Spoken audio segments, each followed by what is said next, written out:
Alastair Sterling was a titan of industry, his name synonymous with success. His days were a whirlwind of meetings, decisions, and the constant hum of his bustling empire. Every moment was meticulously scheduled, every action driven by the pursuit of more. His office, perched atop the tallest skyscraper in the city, was a monument to his achievements. From this vantage point, the world below seemed to move at his command, a grand stage where he played the lead role. His title was his identity, his power, his very being. Far below, on the ground floor, worked Walter, the building's night janitor. His world was one of quiet routines, the rhythmic sweep of his broom, the gentle hum of the floor buffer. He moved through the empty offices like a ghost, leaving behind a trail of pristine order. Walter knew every nook and cranny of the building, every creak and groan it made in the quiet hours. He wasn't charting stock markets or closing deals, but he was essential, a silent guardian of the space where others chased their dreams. His value wasn't shouted from rooftops. It was woven into the fabric of the building itself. One particularly demanding evening, Alastair found himself lost in a complex spreadsheet, the hours slipping by unnoticed. The city outside had long since dimmed, replaced by the deep indigo of night. He barely registered the soft whir of Walter's cart passing his door. As Alastair finally stretched and stood, ready to leave, a chilling click echoed through the silent floor. The automatic lock system had engaged. He tried the door, then another, a growing panic seizing him. He was trapped. Just then, Walter emerged from a nearby office, his cleaning supplies neatly packed. He saw Alastair's frantic attempts. "Everything all right, sir?"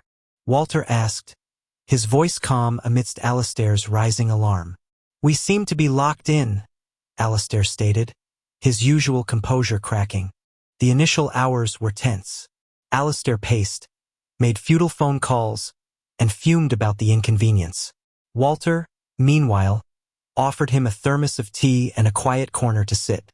"No use fretting, sir," Walter remarked gently. "The morning will come." Slowly, as the night deepened and the reality of their situation sank in, Alastair's defenses began to crumble.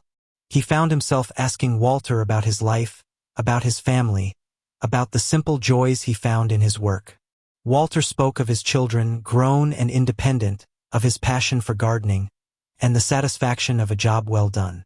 He didn't speak of titles or accolades, but of purpose and connection. Alastair, in turn, shared stories not of his business triumphs, but of his early struggles, his fears, and the loneliness that often accompanied his relentless climb to the top. He spoke of the pressure to always be Alastair Sterling, CEO. As dawn approached, painting the sky in soft hues, a profound shift had occurred. The CEO and the janitor were simply two men, sharing stories, finding common ground in their humanity. Alastair realized that Walter, without a grand title, possessed a richness of spirit he had long overlooked. The building's automated systems whirred to life, and with a soft click, the main doors unlocked. The city was waking, ready for another day of hustle and bustle.